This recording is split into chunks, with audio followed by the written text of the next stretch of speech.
Tous les deux, là, Elbert, Amon, là, pendant que vous parlez, vous allez me faire un jet, s'il vous plaît. Juste un jet, et ça sera difficulté 3. Un des 10. Et le premier 1 de la soirée. Enfin, ne tire pas. C'est bon, pas ça. grave.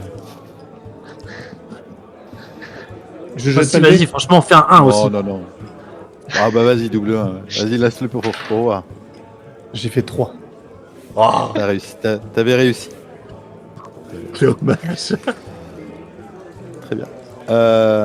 Vous remarquez pas quelqu'un qui se lève, hein, qui était pas très loin de une table, pas très loin de vous, quelqu'un qui se lève et qui sort de l'auberge.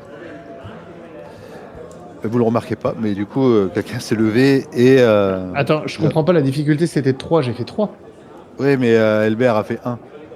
Et alors, son échec critique m'incombe? Non. Non mais... Attends, Si, pour une parce fois qu'en que je fait, réussis à un ce jet, moment-là, pour une fois que je réussis un jet, et en fait, c'est comme si on avait fait... tombe en fait, dessus, tu vois. C'est pour ça. On a fait un jet à désavantage, en fait. On a pris le moins bon des 2 dés. Fallait le dire. un des deux personnages. L'arnaque totale. Pas du tout. Sinon, faites tous un jet, Ah, non, non, jet, et on regardez-moi prend le le moins bon. Hein. Non, vous êtes que tous les deux. C'est le système qui est comme Quoique ça. Parce que c'est eux qui discutent là. C'est le système qui est mal fait, moi je trouve. Parce que nous, on n'est pas là. Ok. Ouais, t'as vu. Bien joué. T'es mauvais. L'arnaque. Ah, difficulté 3 là. Je me sens floué. Tu l'es. Bah oui. Peut-être, tiens, jetez un dé, tiens, Blanche et Euron, vous, tous les deux, juste pour voir si vous remarquez la personne qui a entendu qui s'est levée. Allez. Et attends. Est-ce que c'est le moins bon qu'on garde? Non mais moi je veux savoir. Est-ce que c'est le Non. moins bon qu'on garde sur le tas? Non. Ça sera difficulté 7 et ça sera celui qui réussit qui verra. Contrairement au jet d'avant, je le précise. Parce que 6. vous. Ah, t'as fait 10? Non, 6. Ah, J'ai fait 10. t'as fait 10? Ouais. Ok, bon, bah, très bien. Ok, Euron, tu remarques, toi, que c'est un jeune garçon, tu vois, un jeune garçon de peut-être 14 ans qui sort encapuchonné. Et tu peux imaginer qu'il a pu entendre Elbert quand il parlait et qui sort de cette auberge. Je me penche vers Amand. Je pense que les murs ont des oreilles et que nous avons fait un peu trop de bruit ici. Et je te montre, je te désigne le gamin du menton au moment où il passe la porte.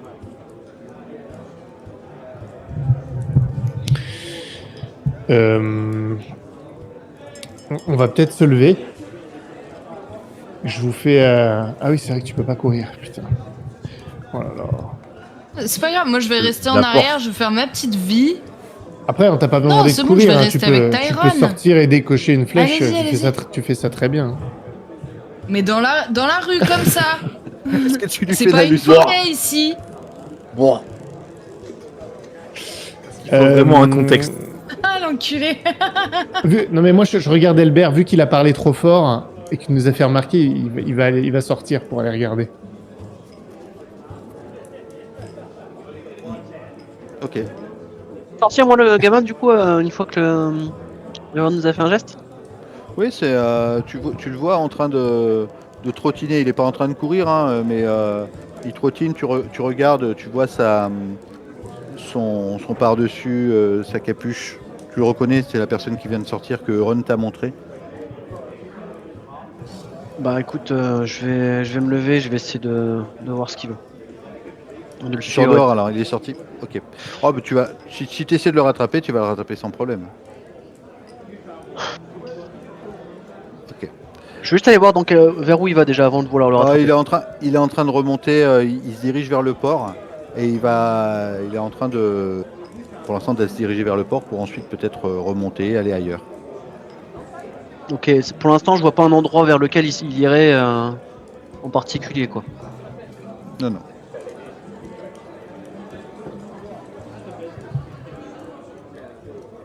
Est-ce que tu essaies de l'intercepter ou pas? C'est juste ça. Euh...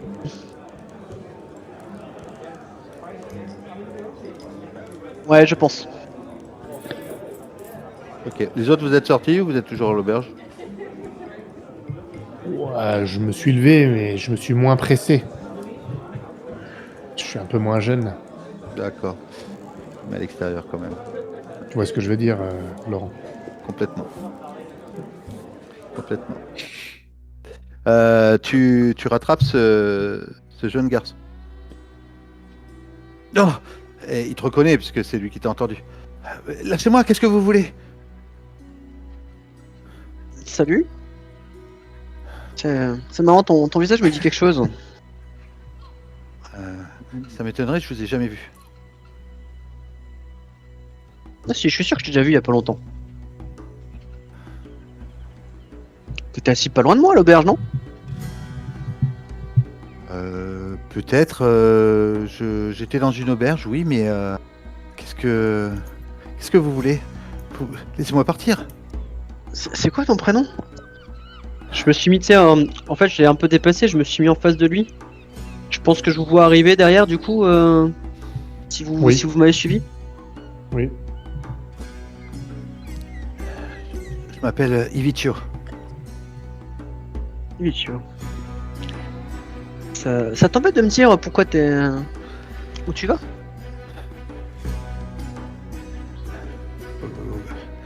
J'ai entendu ce que vous dites. Vous cherchez quelqu'un, c'est ça? Tout le monde cherche un peu quelqu'un ici, non? Oui, justement. Beaucoup de gens cherchent beaucoup de personnes en ce moment. Et toi, tu cherches qui? Moi, rien du tout. J'essaie de protéger les gens que j'aime. Et Et c'est qui que tu veux protéger? Nous, on est à la recherche d'amis ici. Si on peut t'aider à protéger tes amis pour être ami avec eux aussi.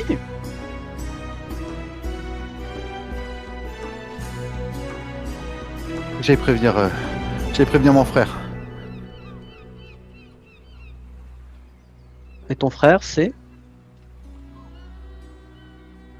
Vous posez des questions sur mon père depuis tout à l'heure. Je vous ai entendu. D'accord.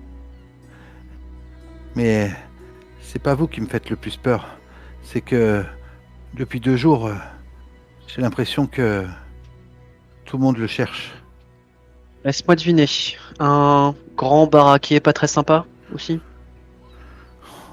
J'en sais rien, j'ai juste entendu des ragots, mais en tout cas, il cherche peut-être pas la bonne personne. Pour l'instant. Si ça peut te rassurer, ton frère, on lui veut absolument aucun mal.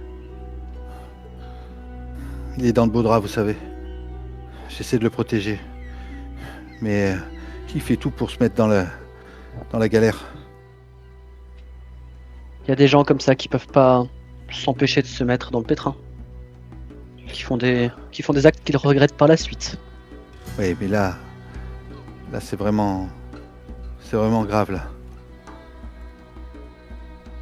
Et... Dis-moi, est-ce qu'on peut t'aider? Je sais pas si vous pouvez m'aider. Moi, comme je peux peut-être vous aider, vous pouvez peut-être m'aider. Mon frère a... Il a joué, mais je crois qu'il a joué trop gros cette fois. Et il doit une grosse somme d'argent. À qui? La banque de fer. Pas des créanciers très agréables, effectivement. Oui. Et... je crois qu'il est allé trop loin. Il a signé un papier comme quoi, s'il ne remboursait pas sa dette sous 72 heures, la banque se saisirait de l'entièreté de la fortune de ma mère. Eh bien, Tu sais combien il vaut? on est arrivé ou pas? Peut-être, ouais.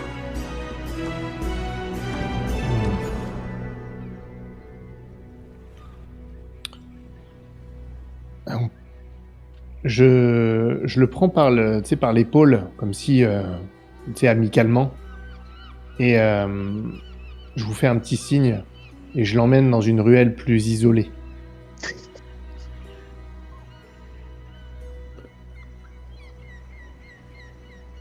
Ouais. Écoute, gamin. Si tu crois qu'on peut t'aider avec la banque de fer,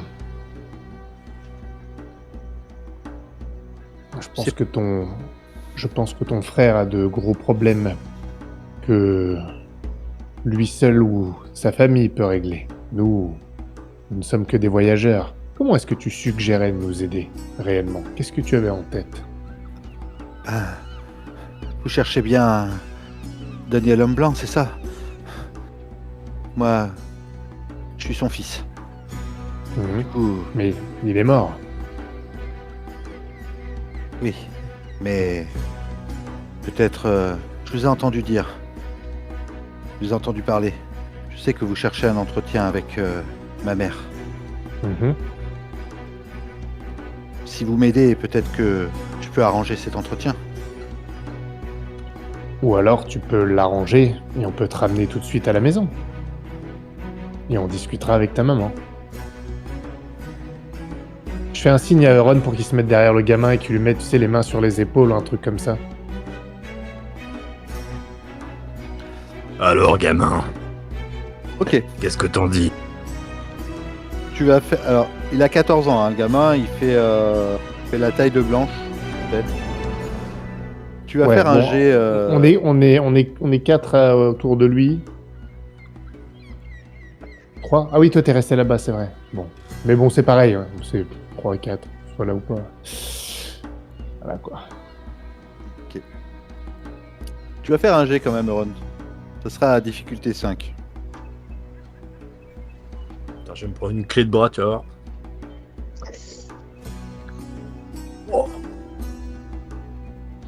Oh, le 1. Oh non, putain, c'est pas possible. Tu poses les mains sur les épaules là, du gamin et comme une anguille, il fait une pirouette, tu vois, une galipette, et il se retrouve 5-6 mètres derrière toi. carrément Ah 6 oui. mètres. Oui, t'as Michael, quand il tombe par terre, ça fait bouger les gradins, et lui il fait...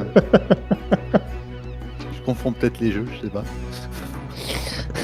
Non, mais il fait une pirouette et il te glisse entre les doigts en tout cas, puisque tu t'y attendais pas du tout. Il laisse s'envoler sa capuche et il monte, tu vois, sur un ponton, tu vois, un haut ponton comme ça, tac. Toi, t'es là ou pas du coup, Blanche? Je te vois que tu tires à Bah, l'arc. je pense que j'arrive tard, moi, mais je peux arriver, oui. Et il s'enfuit pas, hein. Il vous parle hein, simplement. Ah! Non, mais en fait, là où il est, vous pouvez pas l'atteindre. Ça n'a jamais Mais empêché je de tire tirer sur pas, quelqu'un. alors. Hein. Non, tu peux tuer aussi, hein, sauf si tu tires à l'arc. Je sais pas Écoute, si j'ai de le là où droit t'es, tu d'avoir peux le mon tuer, arc, hein, mais facile. oui. Non, mais il faut pas le tuer. Non. Mais oui, c'est ça le Écoute-moi, truc. Comment il a donné son nom ou pas? J'ai oublié. Ivicio. Ah oui, son nom de merde. Ouais. Écoute-moi, petit. Peut-être qu'on peut t'aider, mais on ne fera rien sans avoir rencontré ta mère avant. Laissez-moi aller la voir. Laissez-moi aller voir mon frère, aller la voir. Et je peux peut-être arranger quelque chose. Un entrevue. Mais vous pouvez pas me ramener comme ça chez moi.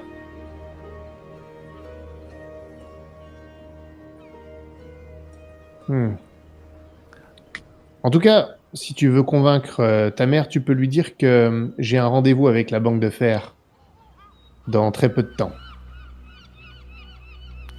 Il faut que tu reviennes vite avec un message, qu'on puisse la rencontrer. Et peut-être qu'on aura un moyen de faire affaire ensemble. Je sais pas si ma mère est au courant des problèmes de Danalo. Eh bien, Qui- c'est le moment de la mettre au courant. La fortune de ta maison est en jeu. Ce serait bon qu'elle soit au courant. Je vous retrouverai. Et il saute. Tu vois? De 15 mètres, oui, on a Ah compris. non, non. Non, non, il est sur un ponton au-dessus de l'eau, mais au-dessus d'un. Il saute. Et il se faufile dans une ruelle. Blanche, t'étais arrivée, t'étais avec Tyrone. Oui.